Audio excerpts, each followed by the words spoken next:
Yang saya sampaikan ini belum tentu benar, tapi nggak ada salahnya buat dicoba ya.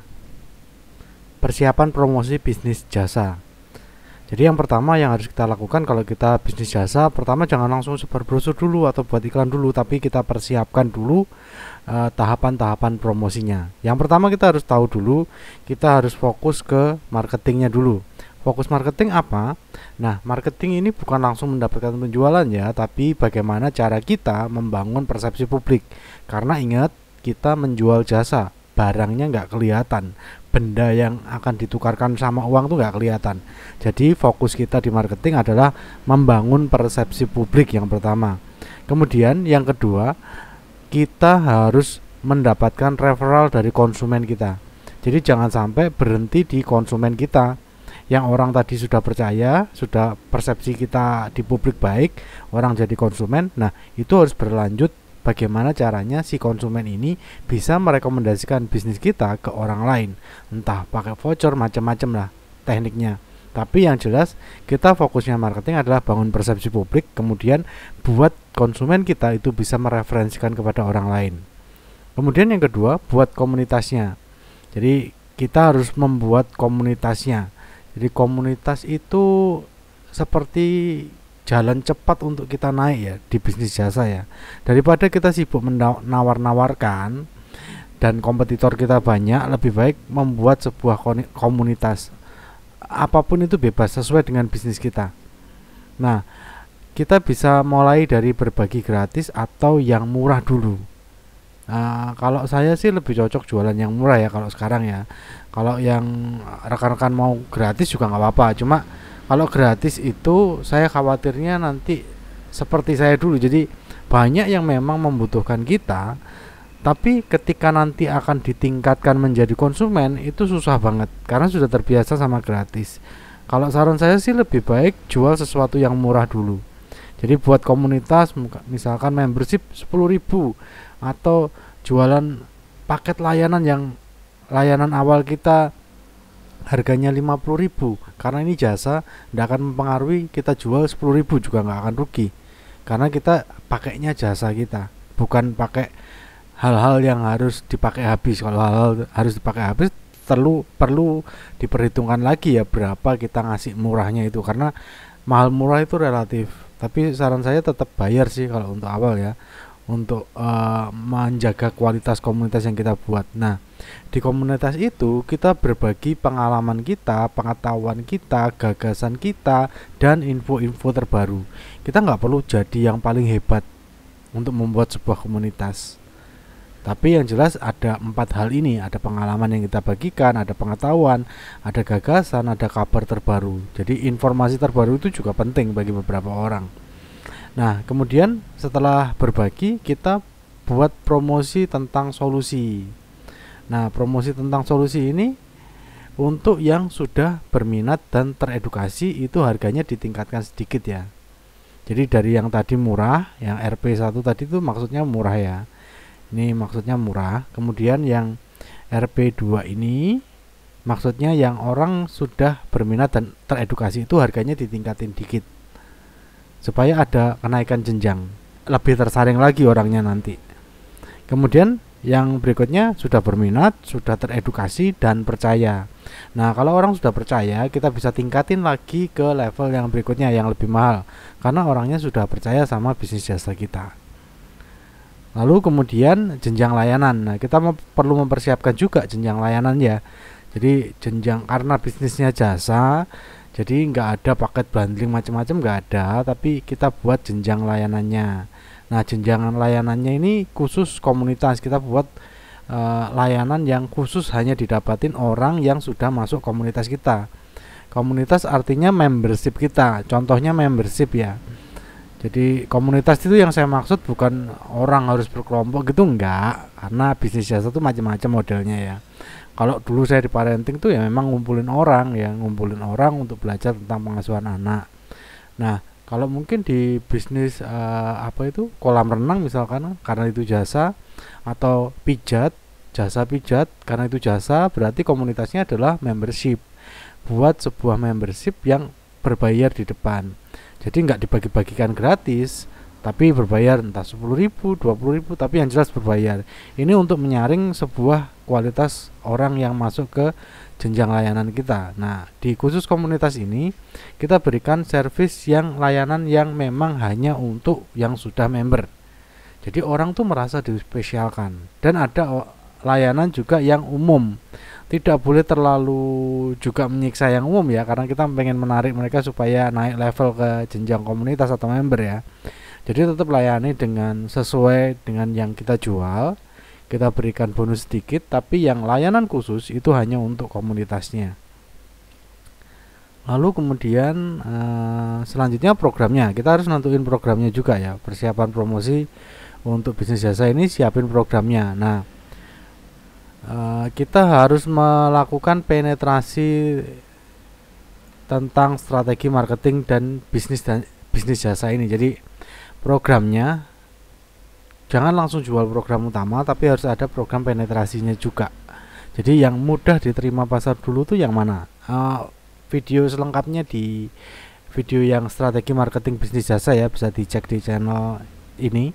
Nanti cek aja strategi marketing bisnis jasa ini secara umum ya. Jadi penetrasi itu yang saya saranin adalah cari profit terbesar, bukan harga termurah, bukan, tapi profit yang terbesar. Mana layanan bisnis kita yang punya profit terbesar. Nah, itu yang kita jadikan produk penetrasi. Kenapa? Karena kalau itu nanti dinilai kemahalan, kita bisa turunkan dengan diskon. Tapi kalau terlalu murah dan kita kurang bisa diterima pasar, ya kita susah untuk nambah kualitas juga nggak bisa karena untungnya mepet. Terus kemudian diturunin lagi juga nggak bisa juga, nggak bisa ngasih apa-apa. Jadi lebih baik cari layanan dengan profit yang paling besar yang mana, karena ketika misalkan kemahalan bisa didiskon. Lalu program penetrasinya bisa kita pilih selain tadi yang profit terbesar, yang paling mudah dikerjakan. Mana yang paling mudah dikerjakan? Kalau ada yang tinggal dipencet-pencet, diklik-klik bisa, ya itu aja yang kita jadikan produk penetrasi. Tidak terlalu sulit, tidak terlalu banyak memakan tenaga ya. Kalau di saya di digital marketing ini ya download ebook itu paling mudah. Kita nggak perlu ngurusin harus ngobrol sama banyak orang, tinggal orang oke, tertarik, beli, klik, transfer, selesai, langsung otomatis masuk ke emailnya masing-masing. Jadi kita perlu memilih produk penetrasi yang tepat untuk bisnis jasa kita. Lalu kemudian layanannya yang program utama. Setelah ini yang core bisnis kita ya, yang paling utama. Kemudian setelah orang tertarik yang utama, kita bisa tambahin untuk substitusinya, penggantinya. Misalkan belum tertarik atau belum butuh dengan yang utama, kita kasih produk substitusinya. Bisa program substitusi ya, program yang lain, bisa dengan harga yang lebih rendah sama harga yang lebih tinggi. Jadi ada dua alternatif. Kalau orangnya keberatan di harga atau layanannya belum butuh, mungkin kita bisa tawarin dengan harga yang lebih rendah, lebih di bawah itu, karena mungkin pertimbangannya dari harga ya. Tapi kalau orang sudah puas dengan produk ini dan ini dirasa sudah bisa kok, sudah tidak butuh lagi, kita tawarin yang lebih eksklusif program layanannya dan harganya lebih tinggi, kayak gitu ya. Terus kemudian publikasi. Jadi publikasi ini ada dua, ada offline, ada online. Kalau offline kita bisa pakai brosur, spanduk, atau mobil. Mobil ini bisa dipasang di kaca belakang yang one way, stiker one way itu, atau di spanduk. Spanduk ini saya saranin selain ada di depan tempat bisnis kita, juga ada di jalan-jalan yang mengarah di bisnis kita. Mungkin bisnis kita tempatnya tidak terlalu strategis dan orang sering kelewatan. Nah, itu mungkin 100 meter ke kiri, 100 meter ke kanan, itu bisa dikasih banner persiapan menjelang ke tempat kita, supaya orang sudah mulai fokus ke banner yang sama. Kok ada 3 atau 5 banner yang sama sih sepanjang jalan ini, mana sih tempatnya? Jadi fungsinya adalah memfokuskan pikirannya orang ke bisnis kita. Terus kalau online kita bisa pakai ini mulai dari YouTube atau TikTok, website, media sosial, Facebook, Instagram, pakai ads juga, bisa pakai influencer juga, bisa pakai Google Maps juga. Jadi publikasinya nanti dipilih kira-kira yang mana yang paling cocok. Yang paling cocok untuk bisnisnya yang mana. Kalau belum bisa semuanya ya salah satu aja, mana yang paling bisa mudah dikerjakan dulu. Kalau bisnis jasa ini bisa tiru cara saya pakai Google Maps Marketing juga. Link Google Maps Marketing saya taruh di deskripsi nanti di grupnya ya. Itu cuma bayar sekali aja kok. Terus kemudian kalau di YouTube sama TikTok, kalau TikTok nih sharing sedikit ya. TikTok kalau menurut saya bisnis jasa tuh orang suka yang behind the scene kalau TikTok ya. Jadi orang tuh suka yang rahasia-rahasia kayak gitu loh. Yang jarang orang diketahui itu di TikTok insya Allah rame itu. Sama di YouTube ya, tapi yang short ya. Terus kemudian, nah sebelum publikasi kita harus memastikan ini. Jadi bisnis jasa itu adalah kembali lagi tadi, bisnis itu tentang persepsi publik. Bisnis jasa itu bisnis tentang persepsi publik. Jadi kita sebelum publikasi harus memastikan beberapa hal ini penting nih. Nih yang pertama kurang besar ya. Nah, yang pertama tuh ini nama program yang menarik. Jadi kita tuh harus punya nama program yang menarik. Programnya apa? Jangan paket A, paket B, enggak menarik nanti jadinya. Jadi buat program bisnis layanan jasa kita itu yang menarik. Terus harganya sesuai dengan market kita. Nah, nggak ada mahal murah ya. Marketnya siapa dulu. Jadi tentukan marketnya. Nah harga itu nanti menyesuaikan si market. Kalau kita marketnya memang orang menengah ke atas, orang high class, kalau dipakai harga murah mereka nggak akan mau. Meskipun itu murah. Nah mereka akan berasumsi, berekspektasi bahwa ini produknya nggak berkualitas nih, jualnya kok kemurahan gitu. Terus kemudian kita harus tahu siapa pembeli potensialnya. Nah pembeli potensial ini penting, kita harus ketahui di awal sebelum publikasi supaya marketing kita, semua komponen-komponen marketing kita itu nggak salah sasaran.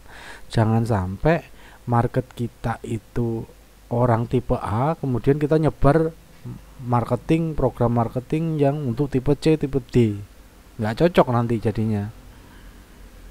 Nah terus kemudian yang keempat, memahami nilai tambah di bisnis kita. Oke, yang punya bisnis sejenis dengan kita, jasanya itu banyak. Yang lebih murah mungkin ada banyak juga.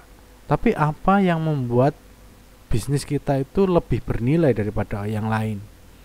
Nah itu kita harus jelasin ke konsumen sebelum publikasi ya. Jadi harus matang dulu supaya nanti ketika konten-konten marketing dipublikasikan, ketika ada respon masuk, kita itu bisa closing dengan maksimal. Kan habis marketing tuh closing ya, orang sudah tertarik, kemudian ngobrol, kemudian nanya-nanya. Nah itu proses closingnya di situ.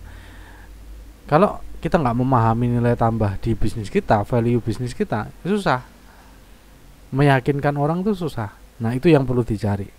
Terus kemudian mengerti konten apa saja yang cocok atau tidak untuk bisnis kita. Jadi nggak semua yang viral itu cocok loh untuk bisnis kita. Jangan sampai nanti kita bisnisnya tuh arahnya keliru, nah, dengan hanya ngikutin yang viral aja. Jadi kita harus memahami dan mengerti konten apa saja yang cocok sama yang tidak. Terus keenam, program promo yang sayang dilewatkan. Jadi kita harus punya beberapa program promo, perencanaan program promo yang sayang untuk dilewatkan di bisnis kita. Jadi ketika kita publikasi nanti ada beberapa program promo. Nah promo itu harus benar-benar menarik orang supaya oke deh, saya coba, saya mau, kayak gitu. Jadi nggak hanya sekedar kami ada promo beli 2 gratis 1, ya semuanya kayak gitu juga. Bedanya apa sama yang lain? Atau gratis ini, bedanya apa sama yang lain? Jadi promo tuh nggak cuma gratis, diskon, atau beli 2 gratis, nggak hanya kayak gitu ya, banyak. Apalagi bisnis jasa ya, itu sesuatu hal yang lebih fleksibel untuk kita atur strategi marketingnya untuk bisnis jasa. Lalu yang ketujuh adalah memahami manajemen database yang masuk. Nah bisnis jasa ini adalah bisnis tentang menukarkan manfaat yang tidak kelihatan dengan uangnya pembeli. Nah Pembeli itu kadang tidak langsung pada saat pertemuan pertama atau kontak pertama kalau di bisnis jasa. Mungkin kontak ketiga, kontak kelima. Nah, bagaimana caranya kita menjaga kontak tersebut? Manajemen database-nya harus baik dulu. Nomor satu itu dulu. Kalau manajemen database-nya nggak baik dulu, yang masuk nggak baik dulu, nggak kita atur sedemikian rupa dulu, nanti kita akan susah membuat hubungan yang pertama, kedua, ketiga, keempat, atau kelima. Nah, 7 hal itu yang harus kita pastikan sebelum kita membuat menyebarluaskan, mempublikasikan program marketing kita ya ke publik. Nah, 7 hal itu tadi nanti bisa dipelajari di program membuat rencana pemasaran untuk bisnis jasa. Yang mau ikutan silahkan klik link yang ada di deskripsi nanti. Terima kasih. Wassalamualaikum warahmatullahi wabarakatuh.